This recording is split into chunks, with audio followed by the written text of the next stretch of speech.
Total Control in North Korea by Jessica McBurney, 2016. Picture this, a society where the government is in charge of designing everyone's clothes. Sound a little crazy? Not to the government of North Korea, which has its own apparel research center and clothing industry department. These government agencies design most of the clothing North Koreans wear, and they are just one example of how the North Korean government works tirelessly to control every aspect of its citizens' lives. A structure of control. The Democratic People's Republic of Korea, or North Korea, has a highly centralized totalitarian form of government. The U.S. government classifies North Korea as a communist state, meaning one dominant political party controls the government and the economy and claims to be moving towards a more equal society. In this case, that one party is the Workers' Party of Korea, WPK, and it controls every branch of the government and all elections. Leaders of North Korea all come from the Kim family.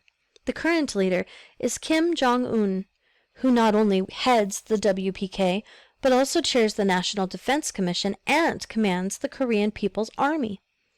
The Kim family is wildly popular among North Koreans. Every citizen wears a lapel pin bearing a portrait of Kim Il-sung, the first leader of the Kim dynasty. North Korea also has a legislative body, the Supreme People's Assembly, with almost 700 representatives elected by the people. Because the representatives are always pre-selected by the WPK and always run unopposed, the party controls almost every law that is passed. Most researchers agree that the Assembly has no real political power of its own. The need for unity. Like all political parties, the WPK has a very distinct ideology that controls all of its actions. They operate under the ideas of Juche, which strongly emphasize political, economic, and military independence from other nations. This is accomplished through social and political unity. Kim Jong-il, the second leader of the Kim dynasty, wrote, "The leader, the party, and the masses form a body in which they share their destiny. Their firm unity based on ideology, will, morality, and obligation is a guarantee for the invincibility of the cause of socialism. We must rally all people around the party and the leader more firmly, thus incessantly consolidating the might of the single-hearted unity." Unity and reverence for authority are two of the strongest guiding principles for the WPK's actions. Government and daily life. Because of its desire for ideological unity among all citizens, the North Korean government has an iron grip over the daily lives of its citizens. From dawn to dusk and from birth to death, the Korean people structure their lives around loyalty to their nation and to the Kims. It all begins in kindergarten. North Korea provides 11 years of free public education for all children, but the public schools are quite different from those here in the U.S. One North Korean refugee explains, "You learn math, science, biography, music, art, and more, but the most important subject is the life story of the Kim family." Students memorize speeches by the Kims, repeat short mantras about the Kims and the motherland, and sing songs about their great leader. Kim Jong-il spoke on the importance of a strong socialist education. "Only by strengthening political and ideological education can we bring up the children and young people to be communist, revolutionary workers who possess the revolutionary world outlook and distinguished personality."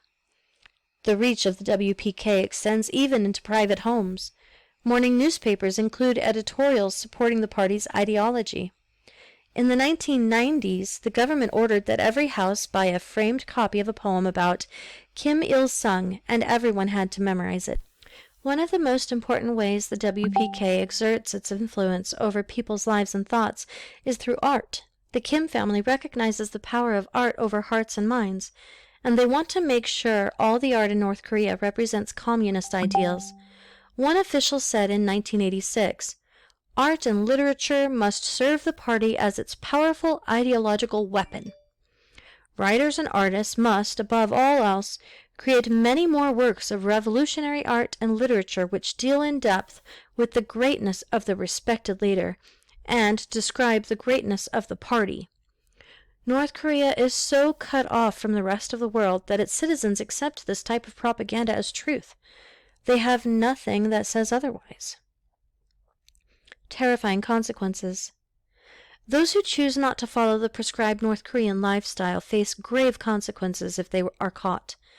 The WPK controls all law enforcement agencies and judicial systems. The police can monitor all digital communications, including phone calls and text messages, and a complex surveillance network lets them know the whereabouts of any citizen at any time. What are they watching for? They want to make sure no one is doing anything that might jeopardize the unity of the country. The courts prosecute not only criminals, but also political deviants, often without a fair trial. Punishments can include stretches in slave labor camps, torture, or public executions. The United Nations has accused North Korea of crimes against humanity for its severe oppression and punishments, but the WPK government denies these accusations. Economic hardship. On top of living under heavy political oppression, North Koreans also face dismal economic conditions.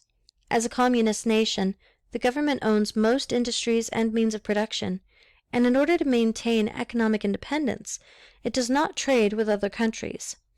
Inefficiencies in government industries and a series of famines have made the economy very weak and slow-growing. Most North Koreans regularly experience food shortages and power outages.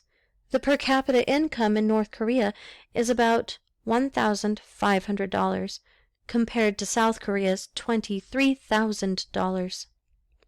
The cost of freedom. Given the terrible living conditions for so many in North Korea, it is not surprising that people often try to escape. One refugee explained, "You can't express your thoughts as you would like to. I think 50% of North Korea would leave if they could." Escaping, however, is dangerous business. Most refugees first flee to China, where some North Koreans are permitted to go for short-term business trips. But the Chinese police often work with North Korea to capture defectors. If you are caught and brought back to North Korea, you and your whole family will face re-education and time in the labor camps, where about 40% of people die from malnutrition. Even when refugees can safely move to China or South Korea, they face barriers to employment and assimilation because of how closed off they have been in their home country. Refugees often lack professional skills, computer skills, and foreign language proficiency. They also face the psychological hardships of entering a new culture and being separated from their families. Usually, though, after several years of adjusting to a new way of life, North Korean defectors are able to thrive in their new homes.